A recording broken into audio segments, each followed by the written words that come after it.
Hello folks, welcome to another video on my channel here, Hidden Numismatist. I wanted to bring to you my Walking Liberty half dollars, discuss these beautiful coins with you as I recently upgraded a few and then completed the album. It has been a while since I've completed it, but I think I brought it to a point where it's going to be pretty expensive to do further upgrades, and I'll explain as we go through the set. The set was struck. These Walking Liberty half dollars are all 90% silver, struck from 1916 through, including 1947, and I have a couple of slabbed ones here too. And this is a fairly easy set, if you will, relative to others like seated halves, cap bust. It's not as easy to do as the Franklin halves. Franklin halves are very easy to do, even in Ankh. But this is a fairly easy set to do as long as you keep the grade, low expectations on the Sheldon grade. But, you know, as most serious collectors, you want to get the highest grade that your money can buy you. So, without further ado, let's get started. As always, here's the page for Walking Libs. And this is Adolph Weinman, the gentleman who designed this beautiful coin for us. Always enjoy putting that image, as you see consistently throughout my videos on my channel. Struck in Philadelphia, Denver, and San Francisco. 1916 Philadelphia Mother Mint, right here. In the beginning, they had the mint mark on the obverse right below the motto, "In God We Trust," the Denver and the San Francisco. And then that was removed later on in the series when people thought that is an imperfection. They didn't like it. The people folks complained about it and said it looked like an impairment, imperfection, if you will. And therefore, it was removed. So as you can see here, it says 17 on obverse. The D mint mark is on the obverse. And then later on that year, this one came afterwards. They put the mint mark starting 17 then forward on the reverse. The obverse mint mark's a little bit more tougher to obtain because the public outcry indicated that, you know, we need to move that mint mark to the reverse as soon as we can. So fewer of the obverse mint marks were struck and more of the reverse mint marks were struck. Therefore, the obverse mint mark ones are a little bit more desirable, especially in higher grade. I recently, well, it's been 2-3 years since I've finished the set, but as I stated at the beginning, I did a few upgrades here and there, and I'll explain later on what my ultimate goal is. But then I'm like, I reconsidered and said, yeah, ain't gonna happen, so forget it, kid. Be happy with what you have. Now, when I'm at a coin show or whatever coin shop, and I see a nice upgrade that's a decent, good price, then of course I'll consider it. But as you all know that do sets like me, never really done, but it's a blessing to be able to say the set is done. There are ones that do need to truly be seriously upgraded, but in time that will happen. Pretty short series, starting in 1916, and thank goodness only 3 mints struck this beautiful coin: Denver, Philadelphia, and San Francisco. Unlike the Morgan, where it was struck in a lot more mints. So doing a mint marking year set of, let's say, Morgans is much more difficult. I won't show you the reverse of all of them, but this is one where the mint mark is on the reverse. That's where the mint mark is, on all reverse mint marks. So just do a pan of these.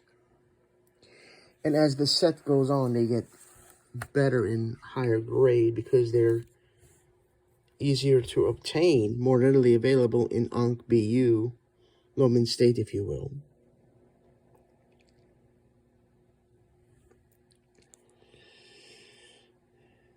Some of these I bought directly from coin shops, from coin shows, and some of them I traded with collector friends who were also working on the same set. So I'm like, hey man, let's meet up and have a brewski and go through our walkers.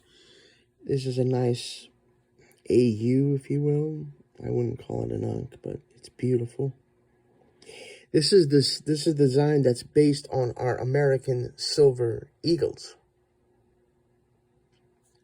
This was the inspiration for the American silver eagle, the obverse here. A liberty walking gracefully towards the viewer, her hand outstretched, and offering peace. Let's come together and put our differences aside.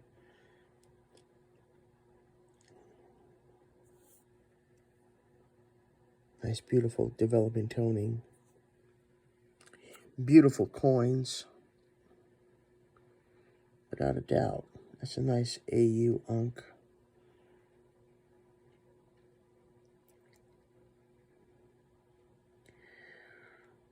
So how many of you are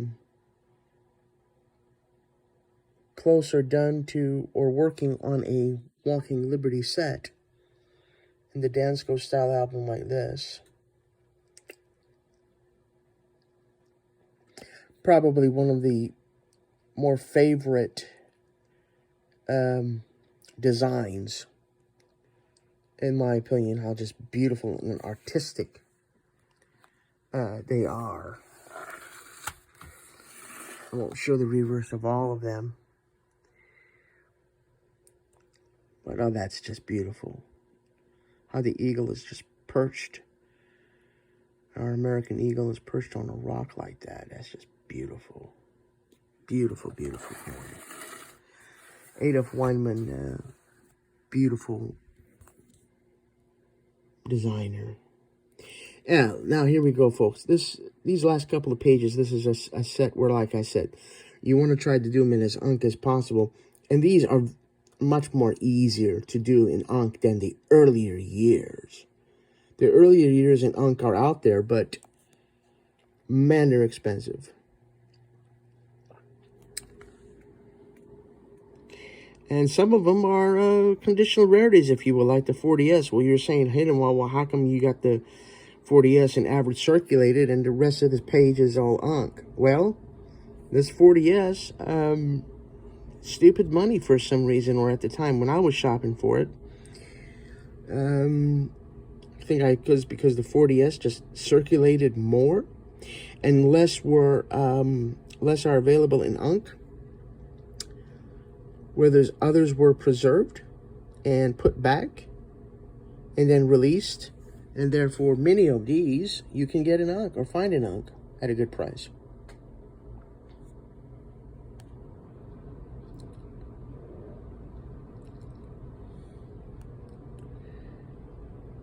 Like I said, thank God there's only 3 mints: Philadelphia, Denver, and San Francisco. Unlike the Morgans, you have Philadelphia, Denver, San Francisco, Carson City, New Orleans.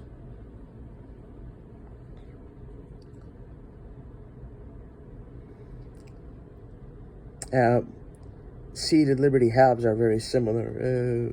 So many mints involved. And that's a much thicker Dansco. I think it's like 7 pages, if I remember correctly. The Liberty seeded $half Dansco I have, I think, is like 7 pages. Much longer series.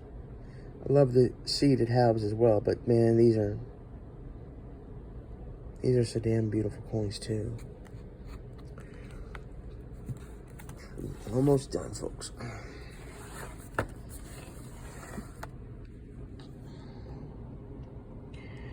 This Dansco, I really don't have any varieties. I mean, there are varieties out there like overdates, mint marks, what have you, but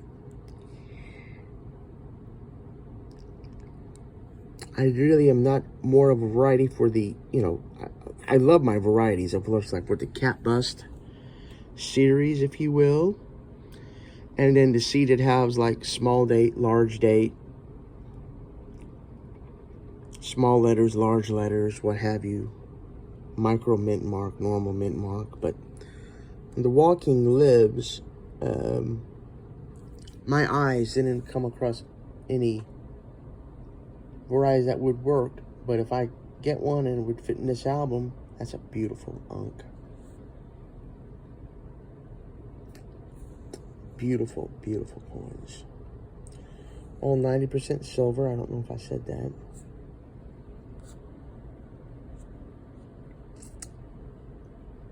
Go through these fairly quickly. They did proof strikes in these. I do have one relative example of that. It's like a type coin for the proofs. As a collector like me, if you want to do a proof of the major sets, there are years that are actually not too bad, that don't hurt the pocketbook that bad, your pocketbook that badly. So I'll show you the proof that I have, the only proof, and that's in a PCGS slab.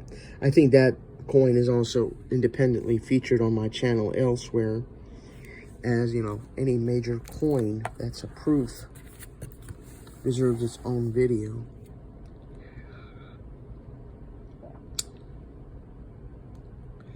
There actually is a variety that I would actively like to get for this book. And it's the 44S inverted S. This is the normal S. I had a dealer draw me out with an inverted. I'm looking for it's a 44S.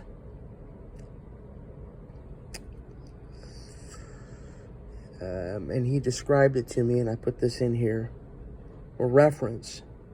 So that when I see a 44S and somebody says it's the inverted, I got this reference. So, and these are the mintage figures, and yeah, there are key dates. Oh, heck yeah, there are.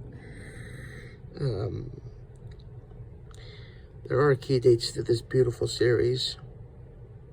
38D is one for sure.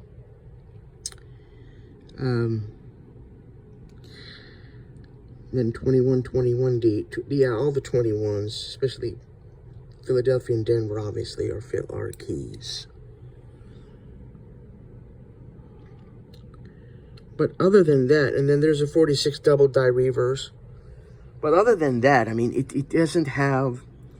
This set doesn't have as many keys and semi-keys as seeded halves or Morgans. You feel me? So it's, in that sense, it's a much more doable set to do.